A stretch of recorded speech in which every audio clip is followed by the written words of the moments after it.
Please recognize that this podcast is designed to be amusing and entertaining, and thus we engage in satirical comments, exaggerations, and even dirty jokes. If you are offended by such things, please go away and die.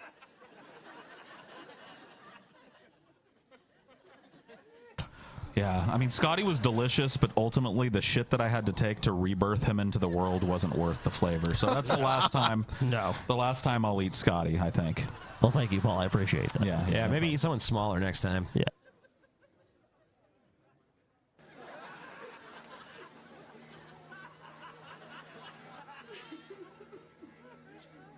It's a fun one. Also, jizz. Yeah, I searched for jizz. Yeah, we spent like 45 minutes going down the rabbit hole of TJ just searching for jizz on YouTube. But then we found a weird video. We don't...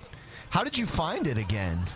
I typed in some kind of crazy random word that turned out to be an African word and or something, and we found this, and on acid it was hilarious. Probably not now, but...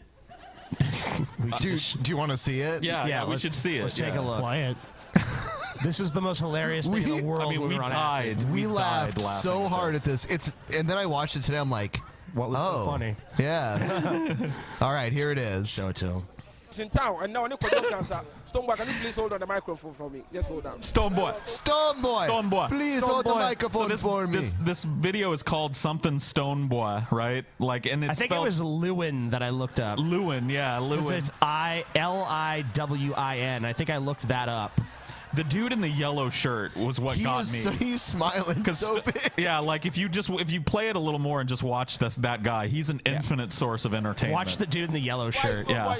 Stoneboy. Thank you, KTV. I'm in Kumasi to support the fan games. You know what I mean? This is supposed to be happening every year, and it's also happened this year, and it is my first time participating in this event. I'm so elated because you can only have love, to give if you're responsible or if you're representing. Yeah, this is you guys on ass. I'm watching this. It's just like, okay. Oh my god, dude, this is some random, most like hilarious. This is like you guys playing a random video. I'm like, oh my god, this is fucking funny. And I'm like, no. No, it's just not really. Was, dude. It was just like I know what it was. It's called acid. And then Stoneboy. TJ searched for gerbo, yeah. and it was like every time you made up a word, we ended up in some slum-ridden area of the planet. It's like, oh, now we're in fucking Liberia, and we're watching shoeless children dance in the street to some horrible music. And then he'd search for like some other thing, and we'd be in fucking Scandinavia, but like at a homeless encampment. Like it was just like he was like the dregs of society. Every time he searched, he was just making up words like gerbo. Gerbo. Fucking gerbo, dude. Yeah, so Stoneboy, hold the mic. Stoneboy, why you all so happy, man? Stoneboy. Because he's Stoneboy. Stoneboy, listen to me, man. Frown or something. You're scaring me. Stoneboy, hold the mic. He's so dark, too. His teeth are so shiny and white, and he's just he's so happy to be doing the racism just comes out so quick. I'm just saying, like, it just is such a fucking racist. The Paul. contrast of his face is ban fucking Paul for his racism. SJWs come out of the woodwork. Ban this motherfucker from YouTube. Get rid of him. Paul's first observation: he's dark. He is dark. He's a dark. Black. If it was night, the only way you'd see him is if he's smart. I didn't even notice before they I were took black your wallet. until Paul pointed it out. Yeah.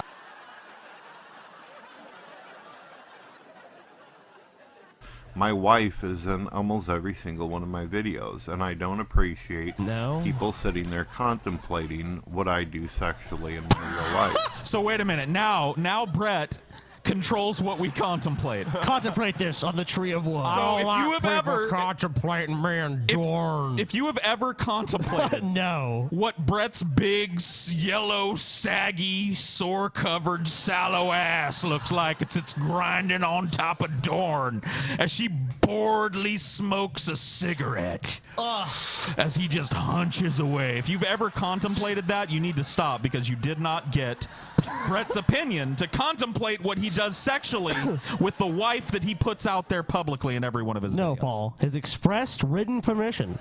You need to call him before you fantasize about what that might be. Everyone let Brett Keane, everyone ask Brett Keane for permission to contemplate. You have to license his contemplation. Hit him.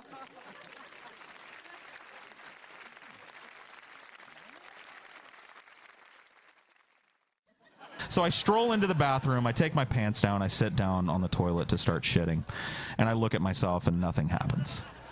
For the first 10 or 15 seconds, I was just like, man, this is just bullshit. I mean, it was a little weird, but then all of a sudden, I started to get this severe urge to shit. Like I knew the shit was coming soon. And right at the same time that happened, my face started to change, like significantly change. I'm not talking like warp a little, or I started to become an old man, withered and gray and like bitter about the world and just sad about missed opportunity and just filled to the brim with absolute regret. And the shit started fucking falling out of me, right? Just long green ropes of shit. And I'm staring in my own eyes in the mirror, looking at this bitter old man that I've become. And all of a sudden, as it starts getting towards the end of the shit, I notice that as I've been shitting, the face is changing again. And this time, I'm still an old man, but I'm regal and I'm happy.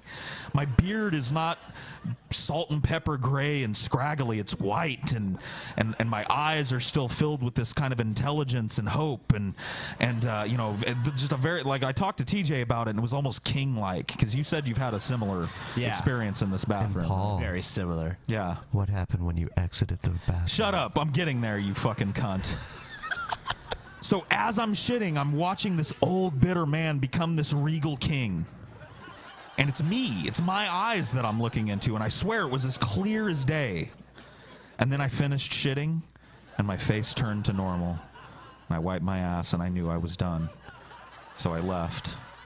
And I walked into the dark hallway and started going to the garage where the guys had been hanging out to tell them of this awesome discovery. And I feel something behind me. And I turn around, and it's Ben, just standing there with those eyes, staring. And I pushed him as hard as I could. You threw a roll of paper. And then I grabbed a roll of paper towels and chucked it at his fucking head. He ducked it like effortlessly. Like he just like moved his head to the side. Like there was no like, whoa, he threw something. He was just like, shh.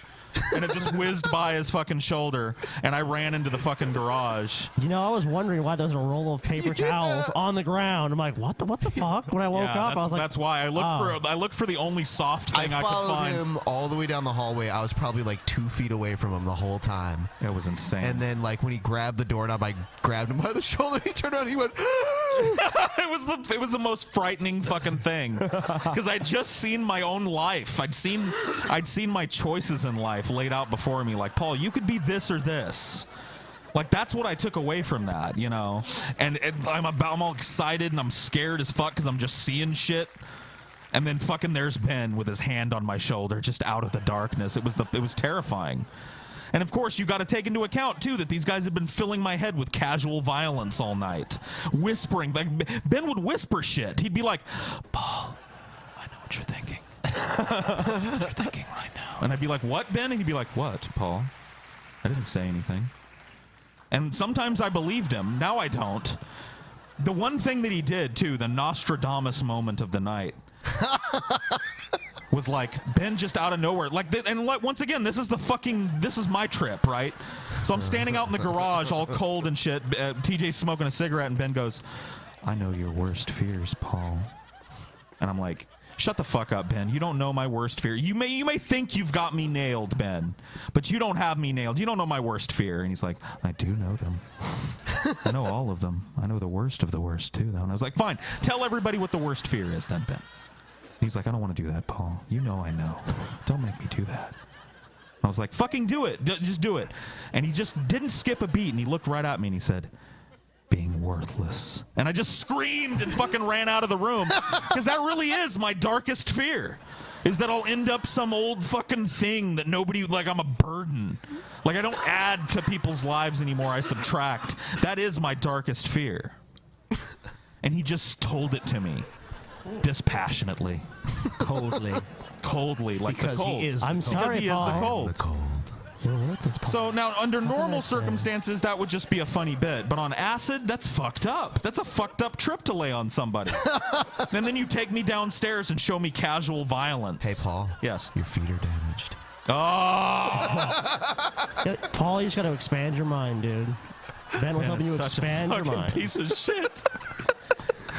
Good night, All right, everybody. Good night. Good night. Love you guys. Good night. Die.